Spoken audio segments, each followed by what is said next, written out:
Baik, kami nyatakan di sini senaraian fatwa ulama berkenaan dengan hukum merokok sama ada yang terdahulu ulama-ulama dulu atau masa kini ulama-ulama sekarang, contemporary ulama sekarang.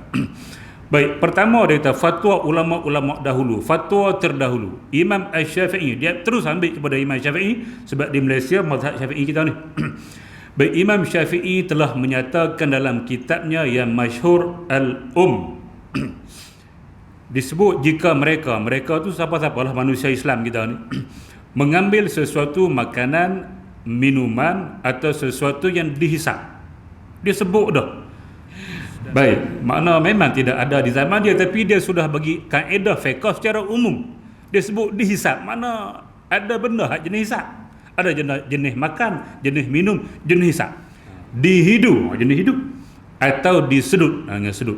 Sedut tu macam hisap je, tapi dia serbuk. Nah, kalau hisap ni dia asap, beza situ je. Tapi menggunakan mulut je. Baik, yang boleh memabukkan perbuatan itu adalah jelas haram.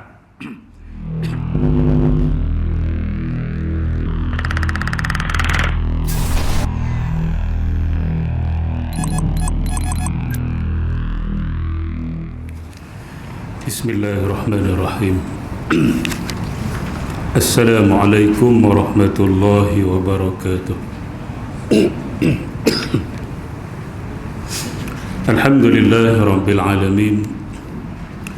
Wassalatu wassalamu ala asyrafil anbiya'i wal mursalin wa ala alihi wa ashabihi ajma'in.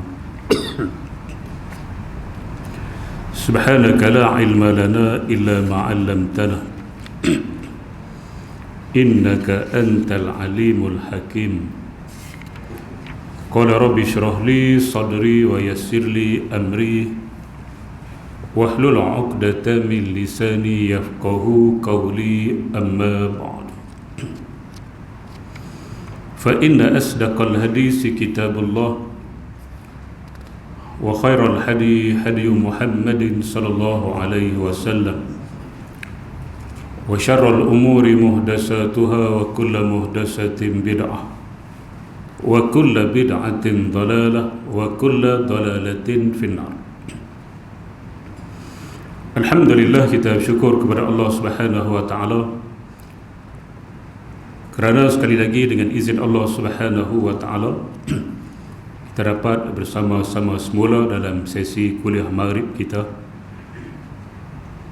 Mudah-mudahan pertemuan dan perpisahan kita pada malam ini diberkati dan diredai oleh Allah Subhanahu wa taala. Agak lama jugalah kita berpisah bercuti, lebih kurang 6 bulan. 6 bulan. 6 minggu. Sebulan setengah. Mudah-mudahan selepas daripada ini, bermula pada hari ini, kita sudah program vaksin imunisasi telah dijalankan hari ini, mula dengan PM kita dan juga akan bermula dengan frontliner termasuk Tok Imam frontliner. Kemudian EJK Masjid, mudah-mudahan selepas daripada ini tidak ada pertambahan kes. Biar kita rawat yang kes yang lama-lama, kalau ada pun dia tidak banyaklah, mudah-mudahan. Dan proses ini akan berlaku 1 tahun. Bermula bulan 2, bulan Februari ini akan berakhir Februari tahun depan 2022. Baik, tuan-tuan muslimin dan muslimat yang dirahmati sekalian, walau bagaimanapun kita tak tahu penyakit ini jenis-jenis bala ni. Dia boleh tukar jenis lain pula. Habis Covid datang Covid, kita tak tahu. Jadi kita kena belajar daripada apa yang Allah ajarkan kita mengenai COVID-19 supaya kita masih boleh teruskan kuliah walaupun bukan di masjid. Tuan-tuan, jadi EJK Masjid dia kena ambil satu iktibar daripada apa yang berlaku untuk dia lebih bergerak, panggil lebih aktif menggunakan langkah norma baharu ni. Kalau di masjid kita tak boleh buat kuliah, kita masih boleh jalankan kuliah di tempat masing-masing. Tuan-tuan muslimin dan muslimat yang dirahmati sekalian, ada masjid yang buat di Al-Ustaz ni, ada masjid yang buat sewaktu PKP dan sebagainya, mereka terus jalankan kuliah menggunakan medium yang ada. Kita guna Google Meet boleh, kita guna panggil Jitra, Meet, macam-macam. Yang Google bagi ni macam-macam kemudahan yang kita ada. Kalau masjid yang kecil-kecil sekadar boleh guna grup WhatsApp kalau 100 orang ke bawah. Kalau ramai sangat kita boleh gunakan Facebook masjid. Tuan-tuan muslimin dan muslimat yang dirahmati, macam sekolah walaupun sekarang ni tak boleh pergi lagi, guru-guru tak pergi lagi sekolah, pelajar pun tak pergi lagi, dia panggil PDPR, pembelajaran dan pendidikan dari rumah. Guru di rumah, pelajar-pelajar di rumah, tapi bertemu dalam Google Meet. Tuan-tuan muslimin dan muslimat yang dirahmati, Google Meet dan kita boleh buat ikut silibus Kementerian Pelajaran. Walaupun tidak sesempurna, ada pelajar-pelajar tak boleh masuk sebab dia mungkin internet dia tak apa kuat di kawasan, tak sempurna macam dalam kelas, macam bersemuka, tapi sekurang-kurang ada. Nah, tuan-tuan dan muslimat yang dirahmati sekalian, ilmu tidak putus. Jadi ke depan apa pun berlaku kita boleh buatlah. Mana kalau kita tak boleh datang masjid, kita boleh gunakan medium lain untuk teruskan kuliah kita. Guna jadual yang sama, ustaz yang sama, cuma kita tak datang masjid, masing-masing di rumah. Tapi di rumah tu pakai elok-elok lah. Pakai macam Khairul pakai ni, siapa nak menantu boleh ni, muda lagi. Pakai tu. Ni pakai baju dalam. La ilaha illallah.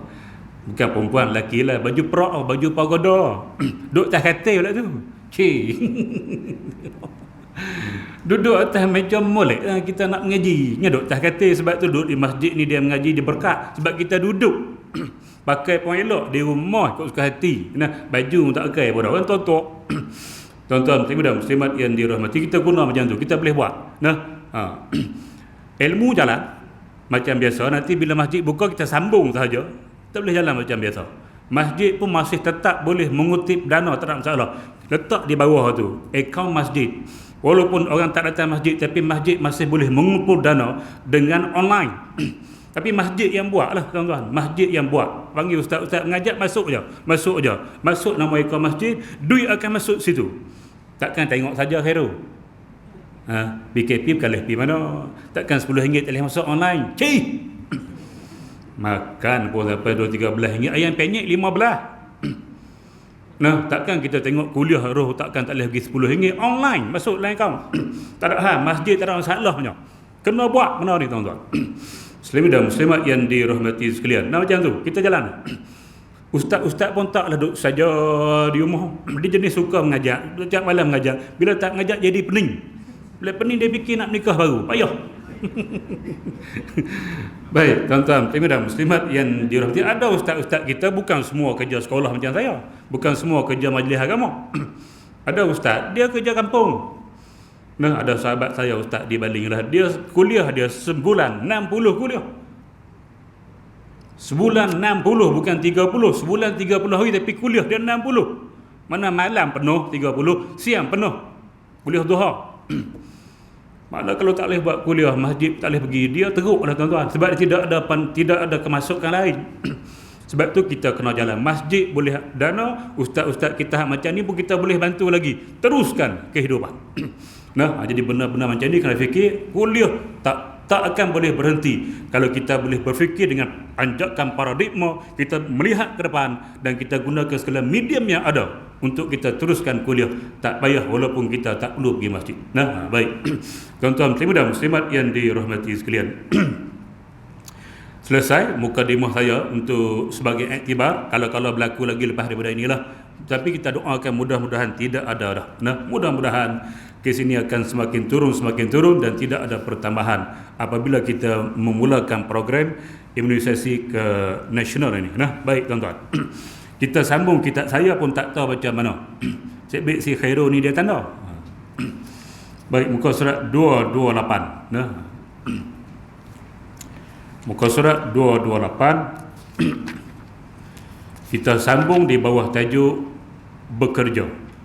Dan kita dah baca pekerjaan yang pertama, yang basic, yang tradisional, ialah menyerah hidup melalui pertanian, bekerja sebagai petani.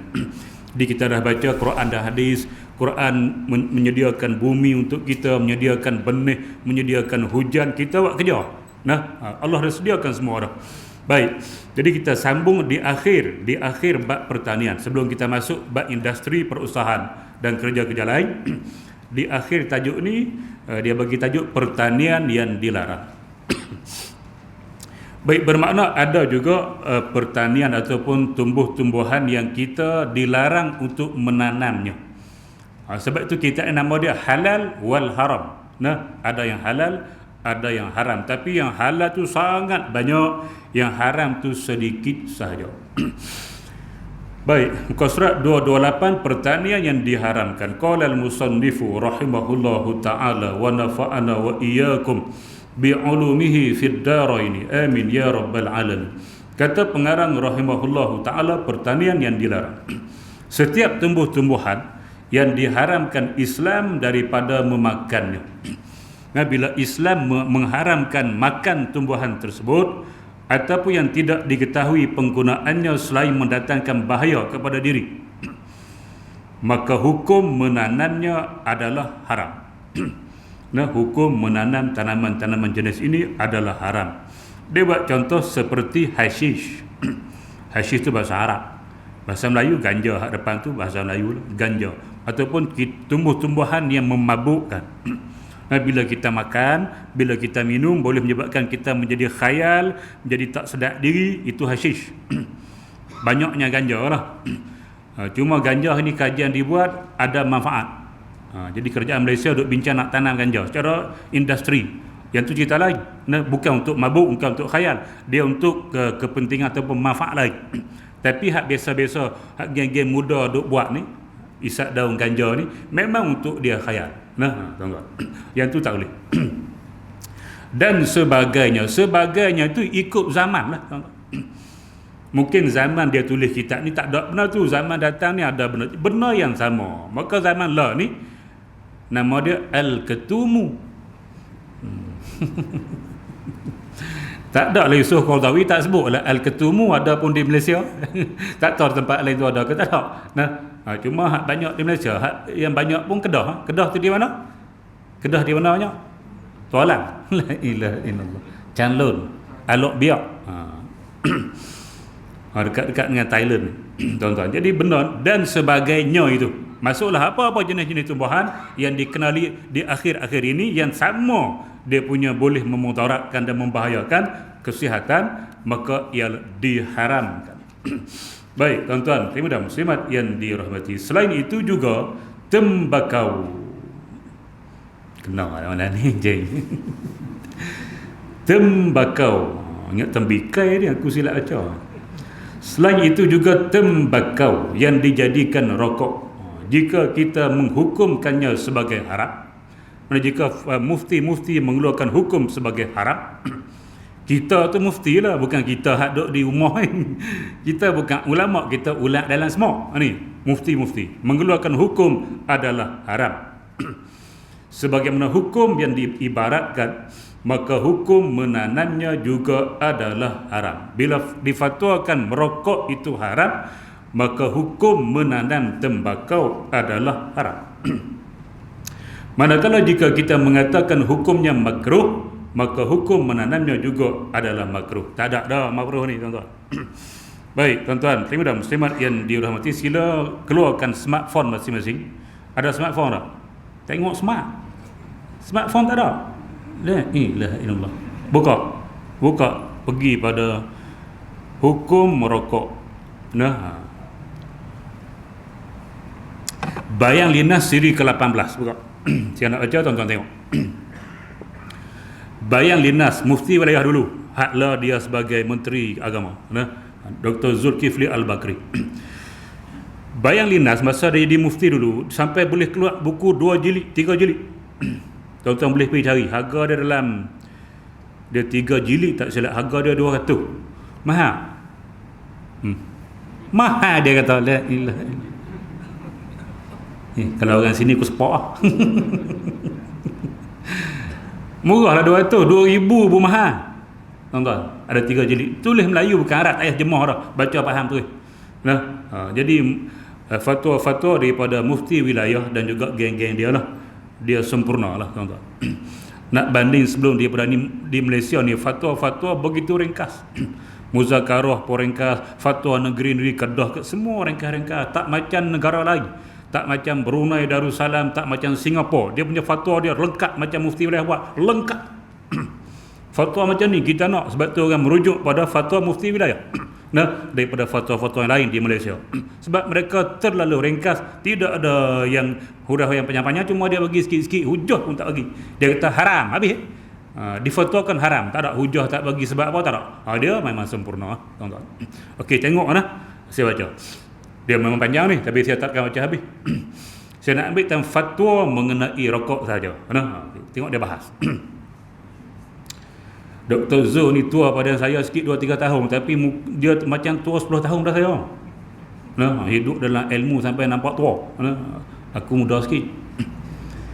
Baik, kami nyatakan di sini senaraian fatwa ulama berkenaan dengan hukum merokok sama ada yang terdahulu ulama-ulama dulu atau masa kini ulama-ulama sekarang, contemporary ulama sekarang. Baik, pertama dia kata fatwa ulama-ulama dahulu, fatwa terdahulu. Imam Asy-Syafi'i, dia terus ambil kepada Imam Syafi'i sebab di Malaysia mazhab Syafi'i kita ni. Baik, Imam Syafi'i telah menyatakan dalam kitabnya yang masyhur Al-Um kitab induk lah, kitab induk Asy-Syafi'i, ditulis oleh murid-murid dia, 2 orang murid dia tulis kitab tu. Jadi kitab tu kita tak perlu adalah kitab induk, dia bukan disyarahkan lagi. Kita beli hak syarah dah. Kita beli hak akhir-akhir ni, hak disyarahkan oleh ulama-ulama yang datang selepas daripada itu, yang disebut sebagai Asy-Syafi'iyah, ulama-ulama mazhab Syafi'i. Mereka mensyarahkan kitab induk ini. Di kita nak syarah tak andai, kita bukan ulama. Kita baca hak depa syarah. Baik, dalam kitab Al-Um disebut jika mereka tu siapa-siapalah manusia Islam kita ni mengambil sesuatu makanan, minuman atau sesuatu yang dihisap. Dia sebut dah. Sedangkan rokok tembakau ini ditemui oleh Christopher Columbus. Christopher Columbus ni hidup selepas 700 tahun lebih kewafatan Imam Syafi'i. 700 lebih dah. Mana memang tembakau ni tak ada di zaman Syafi'i. 700 tahun lepas dia wafat, baru Christopher Columbus jumpa tembakau ni. Di mana Khairul? Colombia.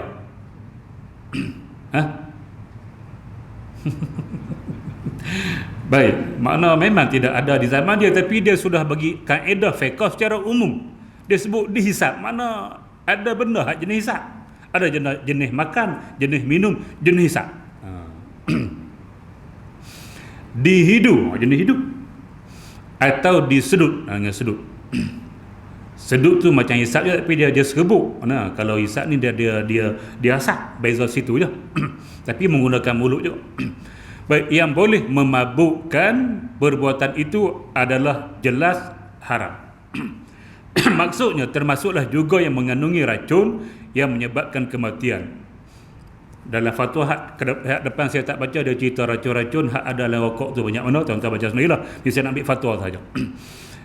Kata Imam Syafi'i, aku tetap menganggapnya, yakni memfatwakan ia adalah haram. Apa dok kata Imam Syafi'i kata makruh rokok? Dia bukan kena rokok, dia bagi umum haram. Apapun jenis pembunuhan kerana pembunuh bermakna membunuh diri mereka sendiri. Baik, itu diambil dalam kitab Al-Syafi'i. Kemudian pergi kepada Imam Ibnu Hajar Al-Haytami. Ibnu Hajar ni ulama Asy-Syafi'iyah yang belakang dah, lebih belakang daripada Imam An-Nawawi. Tuan-tuan muslimat yang dirahmati, di antara ulama-ulama yang besar dalam mazhab Asy-Syafi'i, Imam Ibnu Hajar Al-Haytami, Khatib Syarbini, Syekh Ramli. Ini 3 ni besar dalam mazhab Syafi'i. Ustaz Hamid Abdul Tahir almarhum, Allahyarham, pesan pada saya, nak jadi orang alim hang baca 3 kitab sudah mazhab Syafi'i. Nak jadi orang alim baca 3 kitab sudah memadai dalam mazhab Syafi'i. Kitab ditulis oleh Ibnu Hajar Al-Haytami, kitab ditulis oleh Khatib Syarbini dan juga Syekh Ramli.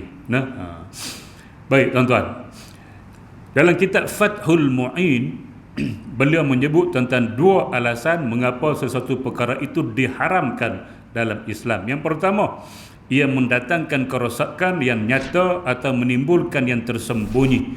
Yang kedua, ia merosakkan tubuh badan dengan jelas. Nah, jadi baik. Itu Ibnu Hajar. Tengok dia bagi clue dia, gambaran-gambaran dia akan merujuk. Apa-apa yang boleh masuk situ, maka hukum dia adalah haram. Baik, itu yang kedua. Yang ketiga, Al-Allamah Sayyid Abdul Rahman ibn Muhammad bin Husain bin Omar Ba'lawi Al-Hadrami dalam kitabnya Bughyah Al-Mustarsyidin fi Talkhisi Fatawa ba'da a'immatil mutaakhirin. Muka surat 260 dia bagi cetakan inilah 260 berkata tembakau dalam kurungan rukuk sudah dimaklumi sebagai sesuatu yang halal yang paling buruk. Dia buruk tu lah ni, dan boleh mengkhayalkan dan berlakunya pembaziran harta. Tembakau bukanlah menjadi pilihan makanan, hisapan atau sedutan oleh mereka yang bermaruah. Mana tak ada hisap kau tak ada maruah. Allah lagi teruk. Bukan aku kata. Ni Syekh. Ulangkan lagi sedap bahasa dia ni. Tembakau bukanlah menjadi pilihan makanan, hisapan atau sedutan atau mereka yang bermaruah. Pengharaman mengenainya telah difatwakan oleh ulama tasawuf seperti Al-Kutub Sayyidina Al-Habib Abdullah Al-Haddad, Al-Allamah Ahmad Al-Hadwan, sebagaimana yang disebut oleh Ahmad bin Omar bin Sumais tentang pendapat keduanya dan ulama lain yang sependapat dengan mereka. Begitu juga Al-Habib Al-Imam Al-Husain bin Syekh Abdul Bakar bin Salim dengan panjang lebar membuat amaran keras mengenai tembakau. Beliau Al-Habib mengatakan, aku khawatir akan orang yang tidak bertaubat daripada merokok sebelum matinya. Aku pun khawatir juga. Bukan kata dia, aku pun sama. Dia kata aku sama dengan aku. Ustaz sebab apa? Sebab aku, sebab aku lebih dekat. Sebab tu saya gunakan aku. Macam saya dengan tuan-tuan ni, adik-adik, itulah gunakan aku. Kalau guna saya, macam pengaruh dengan ustaz. Orang nampak jurang jauh, kita nak pergi dekat. Aku lebih mesra, betul? Tuan-tuan, terima dah muslimat yang dirahmati Allah. Hak terjemah hak Nabi semua kata aku. Hak Quran pun aku. Tak ada kata saya. Allah berfirman, saya ada kata saya. Tengok Quran terima. Semua aku. Aku ciptakan langit. Dia kata, saya ciptakan langit. Tak ada. Cuba cari terjemah. Aku sedap. Tu. Mesra. Macam kita duduk dekat-dekat. Macam kita rapat. Itulah aku. Saya macam jauh jurang. Nah, gitu. Baik, tuan-tuan, terima dah muslimat yang dirahmati. Ulang mula lupa tak mana. Ni. Aku khawatir akan orang yang tidak bertaubat daripada merokok sebelum matinya. Dia akan dalam keadaan su'ul khatimah. Wal a'udzubillahi min zalik. Su'ul khatimah, jawapan dia go to hell. Lidah kat hell. Wal a'udzubillahi min zalik. Taubat tak taubat. Aku khawatir kata dia. Baik, Al-Qaryubi dalam majmu'ah Sab'ah Kutub Mufidah ada menyebut kenyataan Al-Qaryubi. Al-Qaryubi ni ulama di Qalyub di Mesir. Bukan nama dia Qalyubi, itu orang Qalyub. Macam Al-Balingi tu orang Baling. Bahawa Sultan pada zaman Al-Qaryubi telah memerintahkan naib sultan membuat pengisytiharan kepada orang ramai supaya tidak merokok di pasar-pasar dan di kedai kopi. Macam kita. Mereka yang melanggar perintah itu adalah berdosa. Oleh kerana itu, sekarang pada zaman Al-Qalyubi, lama dah Qalyubi ni, diharamkan merokok kerana taat kepada perintah raja. Nah, baik itu fatwa ulama dulu-dulu pun dia menjurus kepada haram. Tuan-tuan dan muslimat yang dirahmati, saya tengok fatwa ulama mutaakhir, ulama sekarang, ulama semasa. Baik, diambil di Buddha Syekh Hasanain Muhammad Makhluf, mantan mufti Ad-Dir Al-Misriyah, mantan mufti Mesir. Dia dah wafat lama dah dalam tahun 70-an gitulah. Baik, dalam kitabnya Fatawa Syar'iyyah wal Buhus Islamiyah mengupas hukum merokok itu. Katanya sesungguhnya tumbuhan tembakau ini dahulunya belumlah dikenali. Apabila tembakau diperkenal dan digunakan oleh manusia untuk merokok, ulama fiqh dari pelbagai mazhab Islam pun membincangkannya untuk menetapkan hukum berdasarkan prinsip ataupun kaedah yang telah ditetapkan. Mereka mengatakan sesungguhnya berdasarkan hukum asal sesuatu itu ialah harus, tidak akan terkeluar daripada prinsip asal keharusan ini, melainkan adanya perkara-perkara yang mendatang, yakni yang luaran yang mengubah hukumnya menjadi haram dan makruh. memang kita mengaji dah kaedah asal dulu al aslu fil asya'i al ibahah. Asal pada sesuatu memang hukum dia harus selagi mana tidak ada nas. Tapi bila kita dah buat kajian, dia menjurus kepada yang boleh memudaratkan tubuh, maka dia akan menjadi haram. Al-Imam Al-Akbar Mahmud Shaltut ni Mesir juga, Syekh Al-Azhar Mesir, dalam fatwa dirasah li mushkilat al-muslim al-mu'asir fi hayati al-yawmiyah wal ammah, halaman 387 384, menyebut mengenai bahaya merokok terhadap kesihatan dan harta. Walaupun menghisap tembakau itu tidak memabukkan macam arak, dan tidak merosakkan akal, namun wujud berbagai kesan yang membahayakan kepada kesihatan perokok itu sendiri dan juga terhadap orang lain yang tidak merokok. Baik, haram juga. Syekh Abdullah Babatin memfatwakan kami mengharamkan rokok dengan dua sebab utama. Yang pertama, boleh memabukkan apabila dihisap atau boleh menghayalkan. Kalau tak mabuk pun dia khayal. Yang kedua, tembakau atau rokok adalah benda keji, kotor, benda khaba'is yang disebut dalam Quran, wa yuharrimu alaihimul khaba'is, diharamkan ke atas kamu perkara-perkara keji, kotor, busuk dan dikategorikan oleh syarak sebagai benda keji, benda kotor dan boleh membinasakan.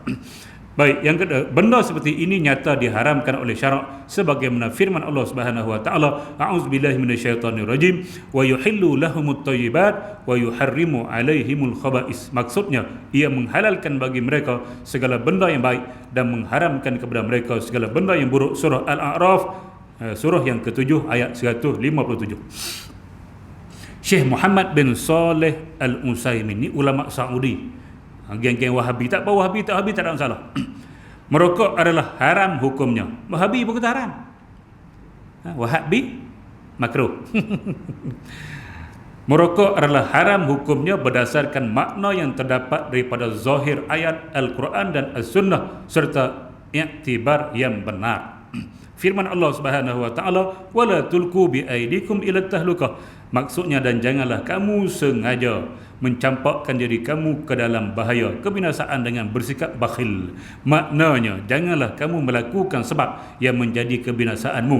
Wajah ad-dilalah, wajhud dilalah, yakni aspek penilaian hukum daripada ayat tersebut adalah merokok termasuk perbuatan yang mencampakkan diri sendiri ke dalam kebinasaan. Baik, habis yang ulama muasarah dia bawa keputusan majlis fatwa. Yang pertama, Hay'ah Kibar Ulama dari Lajnah Daimah lil Buhus Al-Ilmiyah wal Ifta' Arab Saudi yang dibukukan melalui majalah Al-Buhus Al-Islamiyah jilid kelima, muka surat 289, telah mengharamkan rokok. Mana di segi fatwa Saudi mengharamkan rokok. Kemudian Muzakarah Majlis Jawatan Kuasa Negeri Selangor ni dululah mewartakan fatwa pengharaman rokok berkuat kuasa pada 7 Disember. Muzakarah Jawatan Kuasa Fatwa Majlis Kebangsaan Hal Ehwal Agama Islam Malaysia, Muzakarah kali ke-37 pada 3 Mac 1995 telah memutuskan tabiat merokok itu haram mengikut pandangan Islam. Jawatan Kuasa Fatwa Negeri Qadah berpegang kepada fatwa merokok adalah haram. Maknanya siapa-siapa jual rokok di Kedah, hukum dia haram, pendapatan dia haram. Siapa-siapa nak jual juga tak apalah, silalah. Tak apa, jual rokok tak apa. Duit bahagian rokok tu tak asing. Orang beli rokok masuk dalam kotak asing. Sebab dia pendapatan tu haram. Nanti duit tu kita bagi ke anak kita, kita bagi ke bini kita, kita bagi ke mak kita di kampung ayah kita, bahaya. Doa mereka tidak mustajab, lebih-lebih lagi doa ibu bapa kita. Ibu bapa ni doa dia tajam. Tiba-tiba kita duk bagi makanan ke dia, bagi duit kat dia, duit haram ni, doa dia pun tumpul. Tuan-tuan, ibu-ibu muslimat yang dirahmati, dia tak asing kita guna saja. Kita memang suka nak merokok, jual rokok, dan kita suka haram, kita guna sudah. Jangan bagi anak kita makan duit tu, jangan bagi isteri kita makan, biar kita guna sudah. Boleh tak? Alang-alang biar berasak kubur, tak apa. Darah keluar dah, tunggu berasak. Saya pesan gitulah, kesian anak-anak, kesian bini, kesian mak pak. Kita duk campur duit haram dengan halal, bagi kat depa. Hak tu jangan keluar zakat, tak boleh. Zakat tidak akan diambil dari duit haram. Duit rokok tolak keluar. Nak bayar zakat, tak boleh bayar zakat. Duit rokok haram. Tuan-tuan, muslimin dan muslimat, sebab apa? Kedah telah memfatwakan haram. Gitu. Okey. Walaupun sehingga kini belum ada penguatkuasaan berhubung perkara itu kerana berdasarkan pendapat pengamal perubatan merokok boleh mendatangkan mudarat. Kesan itu diambil fatwa haram. Baik Kementerian Kehakiman dan Hal Ehwal Islam Emirat Arab Bersatu UAE mengeluarkan fatwa bahawa merokok adalah haram. Para imam umumnya menyatakan sokongan terhadap fatwa ini menerusi khutbah Jumaat. Jadi alasan hujah-hujah tuan-tuan boleh bacalah. Saya nak baca yang tu saja. Nak cerita kalau kita mati ni nak masuk duduk dengan orang soleh dan ulama berhenti rokok. Hak lain pun banyak lagi, hak lain cerita lain, hak ni cerita ni. Nah, ni bila mati mudah-mudahan ditempatkan bersama orang-orang soleh dan juga ulama. Kok mana kok tak berhenti nak duduk macam mana dengan orang soleh? Ulama kata tak boleh hang duk isap juga, lepas tu hang mati doa supaya duduk dengan orang soleh dan ulama. Macam mana? Kalau kita nak duduk satu kerusi, satu bumbung, satu dewan dengan ulama, nah, fatwa ulama kita kena ikut. Tuan-tuan, muslimat, kalau kita tak ikut, biar satu dunia mendoakan kita supaya ditempatkan bersama orang soleh dan para ulama, kita tidak akan duduk di situ. Sebab apa? Perbuatan hidup kita, gaya hidup kita lawan ulama. Jadi macam mana kita nak ditempatkan bersama dengan mereka? Nah, hak akan ditempatkan dengan bersama dengan orang soleh dan ulama, hak jenis ikut ulama-ulama. Tak perlu doa pun, dia pasti akan pergi duduk bersama dengan ulama sebab dia ikut ulama atas dunia, nak ikut Nabi wafat, hanya ulama sebagai pewaris Nabi. Ulama-ulama besar satu dunia nah mengatakan haram. Jadi kita tunggu apa lagi? Nah, jadi kita kena bersedialah untuk berubah. Usahalah kok mana kita pun tak apa, tak boleh berhenti terus, kita buat cara sikit-sikit. Baik tuan-tuan dan muslimat yang dirahmati sekalian. Jadi kok baling tu banyak dah berhenti. Nah, dalam radio duk kena bompa. Game baling pula tu. Saya balik pun ni banyak berhenti. Ada berhenti kerana kesedaran, ada berhenti kerana dia rasa sakit dada orang tak boleh pirah. Baru berhenti. Kena orang panggil bila tergantuk baru nak tengadahkan macam mana aku tak ingat. Berhenti sebelum jadi benar tu nah. Sakit dada, sakit tak berhenti okok lah. Sebab siap okok tak berhenti, dia memang mudarat pada tubuh badan kita, sudah dibuat kajian oleh pakar-pakar perubatan.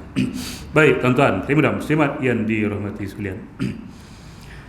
Orang Islam tidak diberi keuzuran untuk menanam sesuatu yang diharamkan. Sama balik kita. Nah, yang diharamkan hanya untuk menjualkannya kepada orang bukan Islam. Benda tu bila haram, walaupun dia tak guna, dia tak boleh juga kalau dia tanam tujuan untuk jual kepada orang kafir, tak boleh juga. Walaupun dia tak guna. Sebab benda tu benda yang haram guna. Kerana orang Islam itu tidak boleh melakukan sesuatu barangan yang haram sama sekali. Tak boleh. Sebagaimana dia tidak boleh dibolehkan menternak babi. Walaupun dia tak makan babi, dia belah babi jual pada hak makan babi lah. Tak boleh menternak babi. Sebab apa? Sebab babi itu diharamkan makan. Misalnya untuk dijualkannya, dia bukan nak makan, dia jual. Lah ni babi pula di Sabah, keluar pula dah. Nah, benar-benar hak diharamkan macam tu lah. Dia akan sentiasa ada kesan buruk pada manusia. Baik, kepada orang Nasrani, dijualkannya kepada Nasrani. Sebagaimana diberitahu, sebagaimana Islam mengharamkan penjualan anggur yang halal. Anggur yang halal, kalau tak babi tu mana haram dah. Anggur yang halal ni kita tanam memang tujuan untuk dijual kepada kilang buat arak, memang tak boleh. Kepada sesiapa yang diketahuinya akan membuat arak daripada anggur tersebut.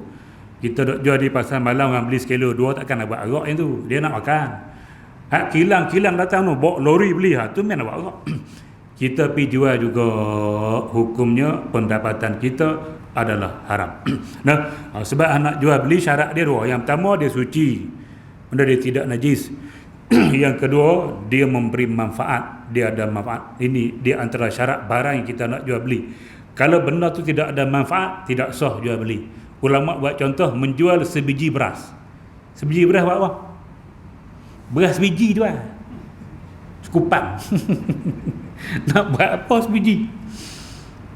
Dia kena sekurang-kurang 1 cawan ni, ataupun setengah cawan, setengah kebok. Orang balik pergi kebok baru boleh masak untuk makan seorang. So ni sebiji.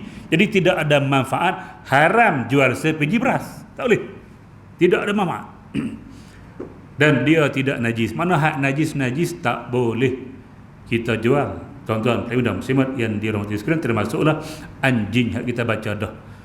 Anjing tu najis. Lepas tu walaupun kita tak boleh makan, tapi kita boleh guna untuk jaga rumah, jaga tanaman dan juga berburu. Macam mana kita nak dapatkan anjing sedangkan tak boleh jual beli anjing? Nabi tak bagi. Nabi menegah, naha Rasulullah sallallahu alaihi wasallam an thamanil kalb. Nabi melarang kita mengambil keuntungan daripada menjual anjing. Mana tidak, Nabi tak bagi jual beli. Hadis kuat tu, hadis sahih. Tuan-tuan dan muslimat yang dirahmati sekalian, maka tidak boleh jual beli. Nak macam mana? Maka kita ada kaedah. Macam kita ni lah, kita bela ayam banyak, bela kambing ke apa ke, bela arnak kan, najis-najis dia boleh buat baju. Maka kalau kita nak jual najis-najis ini, memang tak boleh, sebab dia adalah najis. Najis tidak boleh diperniagakan dalam agama, tidak sah akad jual beli. Tapi dia ada kaedah lain, sebab tu kita nak ngaji. Ada kaedah nama dia naklul yad. Naklul yad artinya pindah hak milik. Bukan jual beli, dia pindah hak milik lain, jual beli lain. Maknanya kalau tahi ayam kita banyak, yang bela ayam, kalau ada orang nak beli, dia nak buat baju, bawa main lori dan sebagainya, kita jangan angkat jual beli. Ni jual beli pula, ni sekilo apa? Sekilo RM10 dah. Ada 1000 kilo. Mana? Maka dia pun jual beli. Aku menjual tahi ayamku ini kepada kamu dengan sekilo RM10. Ni dengan 1000 kilo kali berapa ribu. Dia pun kata aku beli, tak sah. Duit kita dapat haram, memang tak boleh guna. Makan tak boleh, minum tak boleh, beli pakai tak boleh, top up lagi tak boleh. Lepas tu nak macam mana? Naklul yad, pindah milik macam ni. Ni saya pindah milik tahi ayam saya ini. Di tahi ayam ni milik saya. Saya pindahkan pada kamu dengan ganti RM5,000. Itu bukan jual beli tu. Itu bukan serah jual beli. Naklul yad. Dia pun aku terima. Boleh tak kira? Boleh. Macam tu je. Nampak sama? Memang sama. Tapi akad tidak sama. Tuan-tuan, dan muslimat yang dirahmati sekalian, sebab tu kita mengaji, siapa jual beli jeng, tak boleh. Dia kena pindah milik saja. Anjing pun sama lah, kita nak bela anjing untuk jaga tanaman kita. Sebab babi banyak sangat. Babi dia takut dengan anjing. Dua-dua najis mula tau, tapi menang anjing lagi. Maka kita pun nak beli tak boleh. Kita pergi suruh dia ubah milik. Saya pindah milik anjing saya kepada kamu dengan bayaran ataupun dengan ganti RM1,000. Okay, saya terima. Itu bukan jual beli, nama dia pindah milik. Akad mau beza. Tuan-tuan dan muslimat yang dirahmati sekalian. Jadi begitu, biawak boleh je, biawak. Besar ni biawak. Adik pada buaya. Kita pun tangkap. Kita tangkap, pergi jual ke ni geng-geng hak makan biawak lah. Aku jual biawak ini dengan harga RM50 Malaysia tunai. Aku beli. Habis RM50 tu memang tak boleh guna, top up pun tak boleh. Jadi bila kita tangkap jadi milik kita pun pindah milik pada dia. Boleh lagi tu. Pindah milik, benar-benar haram, benar-benar najis, tak boleh jual beli. Dia boleh dalam bentuk pindah milik. Apa ni saya bewak habis. Okey, aku faham. Jadi habis tu kita akan masuk bulan depan lah. Minggu depan pun bulan depan juga. Tu masail imam makmum. 2 minggu lagi. Okey, kita saya ambil dalam 5 minit untuk kalau ada soalan lah. Tak ada.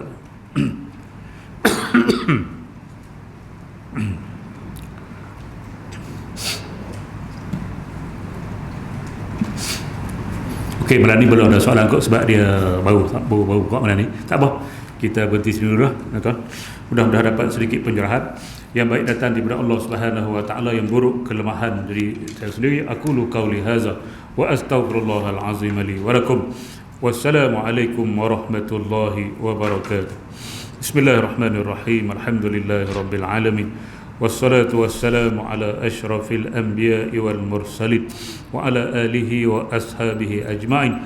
Allahumma inna nas'alukal huda والتقى والعفاف والغنى اللهم اجعل جمعنا هذا جمعا مرحوما وتفرقنا من بعده تفرقا معصوما ولا تجعل اللهم فينا ولا معنا ولا من يتبعنا شقيا ولا مطرودا ولا محروما يا رب العالمين والحمد لله رب العالمين تقبل الله منكم